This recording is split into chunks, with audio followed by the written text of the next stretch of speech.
आजचा आपला टॉपिक आहे सिद्ध शब्द, साधित शब्द. ओके. तर याच्यामध्ये सिद्ध शब्दाचे प्रकार किती आहे? 3. किती प्रकार आहे? 3. तत्सम, तद्भव आणि देशी. तत्सम, तद्भव आणि देशी. सगळ्यात पहिली गोष्ट तुम्हाला पोलीस भरती म्हणा किंवा कोणत्या याच्यामध्ये प्रश्न कसे विचारतात? सिद्ध शब्द म्हणजे काय?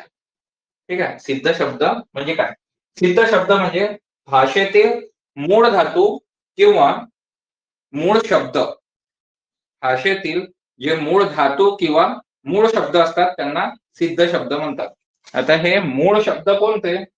तर बघा, जसं उदाहरण इथे लिहितो मी. खा, पी,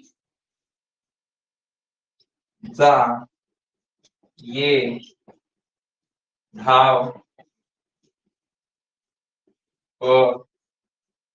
बस, झाड, कुत्रा,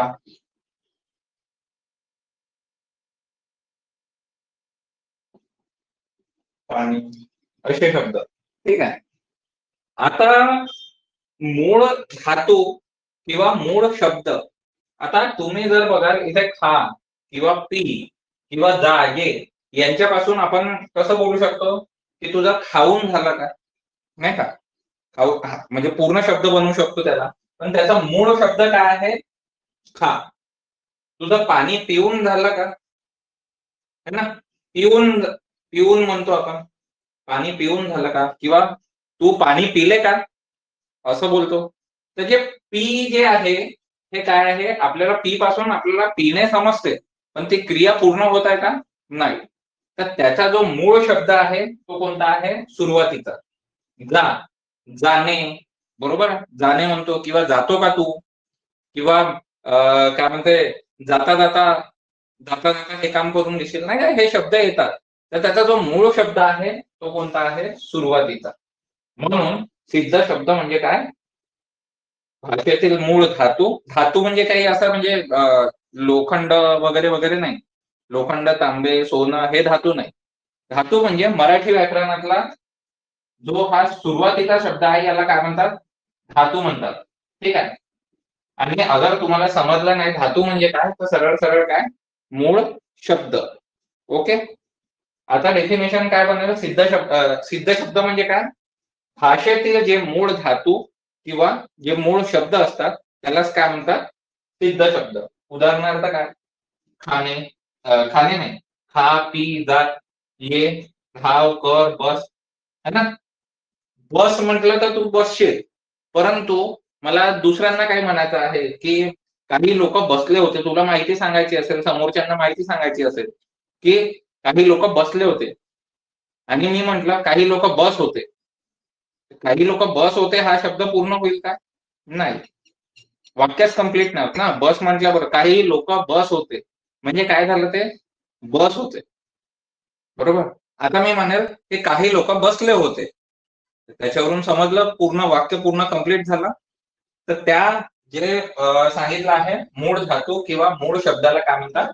सिद्ध शब्द. तर याची डेफिनेशन जर विचारली तर आपण काय सांगू शकतो?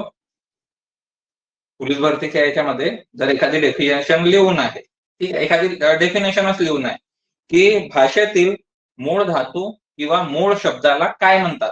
खाली 4 ऑप्शन असतील. त्या 4 ऑप्शन मधून आपल्याला काय चूज करायचं आहे? सिद्ध शब्द. ठीक आहे. त्याच्यानंतर त्याचे प्रकार आहे किती? तत्सम, तद्भव आणि देशी. तत्सम, तद्भव आणि देशी. त्यानंतर आपण बघू आता तत्सम, तद्भव, देशी हे जे शब्द आहे याच्यामध्ये पण एक टॉपिक आहे. ठीक आहे. याच्यामध्ये पण एक टॉपिक आहे. आता बघा, हे तत्सम, तद्भव आणि देशी.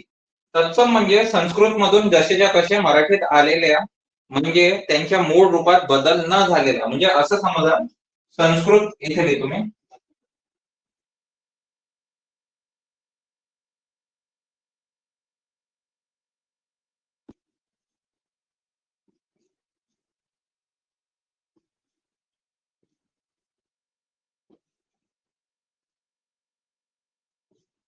ठीक आहे.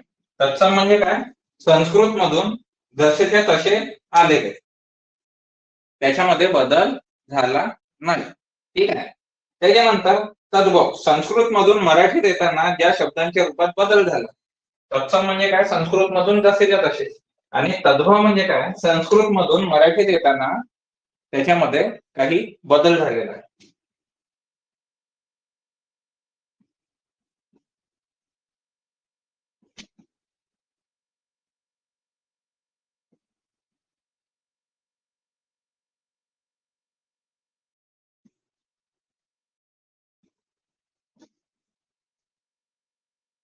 ठीक आहे. संस्कृत मधून मराठीत येताना बदल झालेले शब्द.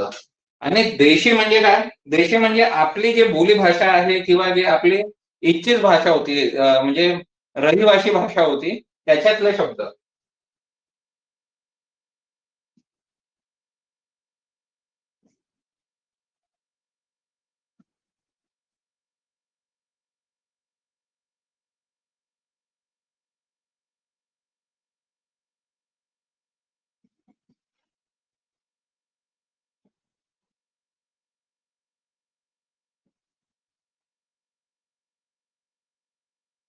ठीक आहे. हे एकदा रीड करून घ्या, मी तुम्हाला विचारेल आता. ठीक आहे.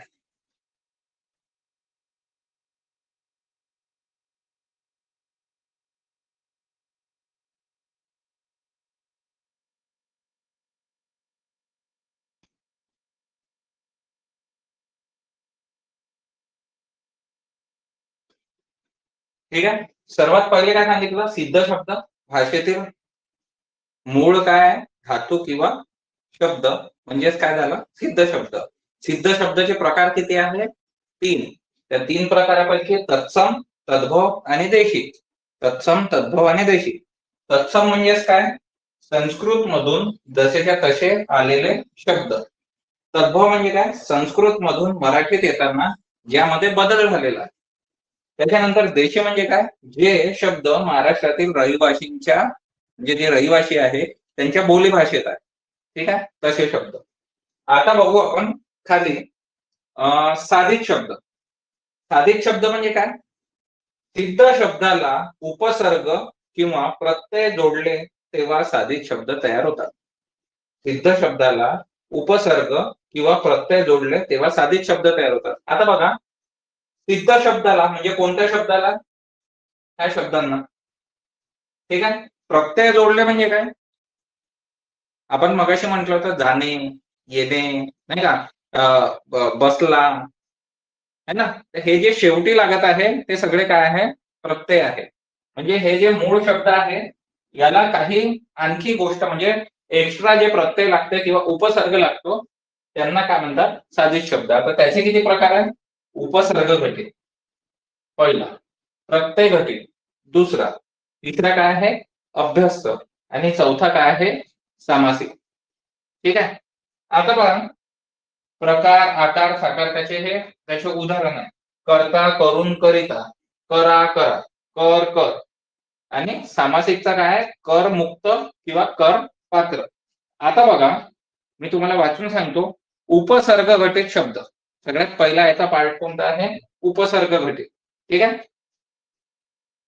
शब्दांच्या पूर्वी जी अक्षरे जोडली जातात, शब्दांच्या पूर्वी, काय म्हटलं? शब्दांच्या पूर्वी जी अक्षरे जोडली जातात त्यांना उपसर्ग असे म्हणतात. अशा तयार होणाऱ्या शब्दाला उपसर्ग घटित शब्द म्हणतात. त्याचं उदाहरण आहे उपहार, अतिक्रमण, अधिपती, अवगुण. हे तुम्हाला मी नंतर याचे फोटो पाठवून देईल. ठीक आहे. ते तुम्हाला भेटून जाईल, किंवा तुमच्याकडे पुस्तक असेल तर तुम्हाला ते पाठांतर करावं लागेल. त्याच्यानंतर प्रत्यय घटित शब्द. शब्दांच्या किंवा धातूंच्या शेवटी जी एक किंवा अधिक अक्षरे जोडली जातात, जी एक किंवा अधिक अक्षरे जोडली जातात त्यांना प्रत्यय असे म्हणतात. व तयार होणाऱ्या शब्दांना प्रत्यय घटित शब्द म्हणतात. प्रत्यय जोडल्याने शब्दाच्या जातीत फरक पडू शकतो. जसे जड. जड म्हटलं तर काय झालं? हे त्याचं विशेषण आहे, आणि त्याचंच आपण जडत्व केलं तर काय होईल? तो भाववाचक शब्द होईल. ठीक आहे. त्याच्यानंतर अभ्यस्त शब्द. अभ्यस्त या शब्दाला सॉरी, अभ्यस्त या शब्दाचा अर्थ दुप्पट करणे. आता पहा, इथे अभ्यस्त हा शब्द आहे, इथे दुप्पट केलाय, करा करा म्हणजे डबल डबल झाला, करा करा किंवा कर कर, हे शब्द काय झाले आहे, डबल डबल झाले. लिहू नको, मी हे फोटो पाठवून देईल. ठीक आहे.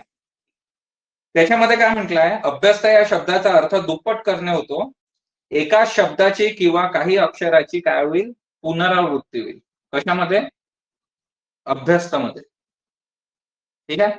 अभ्यस्त साधित शब्द याच्यामध्ये काय होईल, अक्षरांची पुनरावृत्ती होईल किंवा ते डबल डबल येतील. ठीक आहे. अशा तयार होणाऱ्या शब्दाला अभ्यस्त शब्द म्हणतात. आता बघा, या अभ्यस्त शब्दाचे 3 प्रकार आहेत. मी इथेच खाली बनवतो. ठीक आहे. पूर्णाभ्यस्त,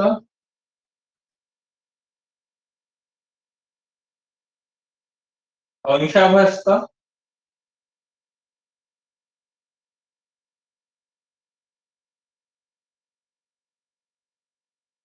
अनुकरण वाचक.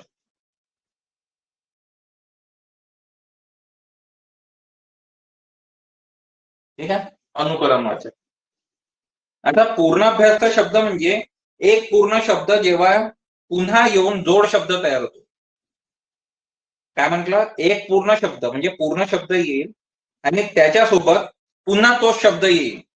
म्हणजेच पहा, हळहळ, वटवट, त्याचं उदाहरण आहे मळमळ, खळखळ, गुरगुर. म्हणजे जो शब्द पहिले आला तोच पुन्हा काय झाला, रिपीट झाला. ठीक आहे. त्याच्यानंतर अंशाभ्यस्त बघू.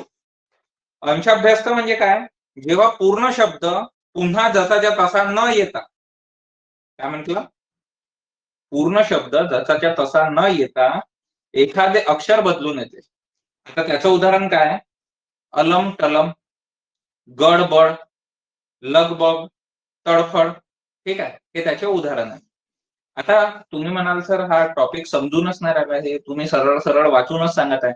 ऍक्च्युली हा टॉपिक म्हणजे शिकवत नाही कोणी, पण आपण जाणून बुजून घेत आहे की म्हणजे आता कसा क्लास आपल्याला करायची आहे, पण सध्या जे मेन टॉपिक आहे ते सगळ्यांना भेटलं पाहिजे, म्हणून आपण हा टॉपिक पहिले घेऊन घेत आहे. कारण की आता सध्या ऑनलाईन मध्ये विद्यार्थी तेवढे नाही आहेत. ठीक आहे. तर आपण काय करू, जेव्हा ऑफलाईन मध्ये सगळेजण येतील त्यावेळेस आपण ऑनलाईन पण घेऊ, ऑफलाईन पण घेऊ. तर तेव्हा जे मेन टॉपिक आहे, म्हणजे असं नाही की हा मेन टॉपिक नाही आहे, याच्यावरही प्रश्न विचारू शकतात. तर हे प्रश्न विचारतील, पण याचं काय आहे, पुस्तकी पाठांतर आहे. आपल्याला पाठांतर जास्त करावं लागेल. ठीक आहे. त्याच्यानंतर तुम्ही बघा, अनुकरण वाचक. अनुकरण वाचक मध्ये काय होईल, ज्या शब्दात एखाद्या ध्वनिवाचक शब्दाची पुनरावृत्ती झाली असेल, म्हणजे ज्याच्यामध्ये साऊंड आला डबल, त्याची पुनरावृत्ती होईल. ठीक आहे. अशा शब्दांना अनुकरण वाचक किंवा नादानुकारी शब्द म्हणतात. याच्यामध्ये नाद तयार होतो. तर बघा, घणघण, पिरपिर, रिमझिम, दुडदुडू, मुळूमुळू, हळूहळू, लुटू याच्यामध्ये काय होतंय, एक नाद तयार होतो. ठीक आहे. तर तो नाद तयार झाला त्याला काय म्हणतात मग, अनुकरण वाचक. तर इथे हा काही खूप मोठा असा टॉपिक नाही आहे, पण म्हणजे आपण घेऊन घेतला इन शॉर्ट मध्ये. ठीक आहे. याच्यामध्ये आणखी काही गोष्टी आहे त्या तुम्हाला रीड करायला भेटतील.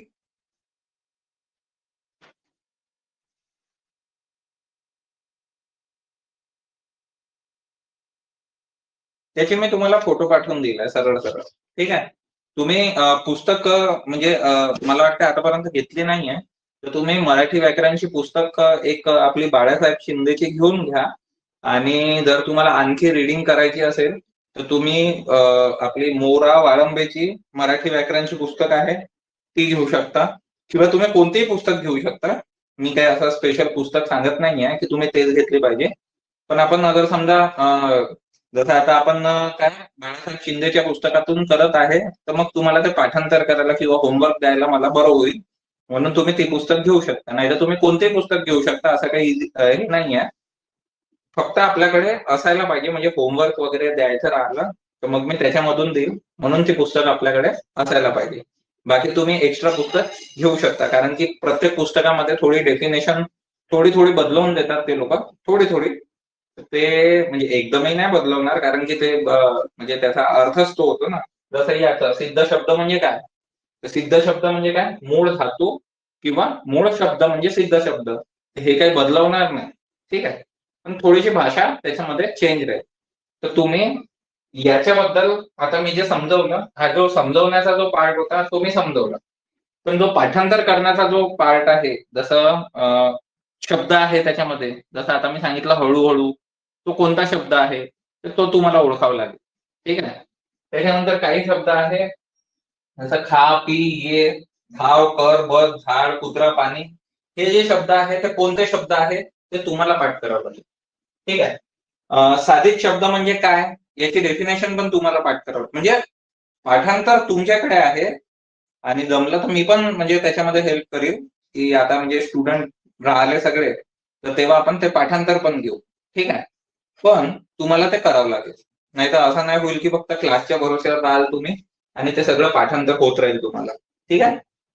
आता आपण हा टॉपिक इथेच संपवू आणि आता उद्या घेऊ आपण मॅथ्स. ठीक आहे. तर उद्या तुम्ही मॅथ्स मध्ये भेटा. बहुतेक आपला 11वा-12वा व्हिडिओ सुरू आहे, तर तो टॉपिक आणखी समोर घेईल मॅथ्सचा. तर त्याच्यामध्ये एक एक एक एक व्हिडिओ नंबर दिले राहील. त्या व्हिडिओमध्ये कंटिन्यू मध्ये तुम्ही बघत राहा. म्हणजे जसा 10वा झाला तर मग 11वा, 11वा झाला 12वा, 12वा 13वा, 13वा 14वा, 14वा नंतर 15वा, असा मी व्हिडिओ मध्ये टाकेल. आणि कधी असं होतं की व्हिडिओ फार लांब असतात, जसा क्लास लांब होतो तर व्हिडिओ पण फार लांब होतात, त्याला एडिटिंग करायला तेवढं म्हणजे एकदम पॉसिबल नाही होत. तर मग आपण काय करतो, व्हिडिओचे 2 पार्ट करून देतो. म्हणजे 11वा व्हिडिओ असेल तर त्याचा ए पार्ट, मग 11वाच व्हिडिओचा बी पार्ट, असं राहील. ठीक आहे. तर तुम्ही तो लक्षात घेऊन घ्या. आणि मी लिंक पाठवलेली आहे, ते चॅनलला तुम्ही सबस्क्राईब करा.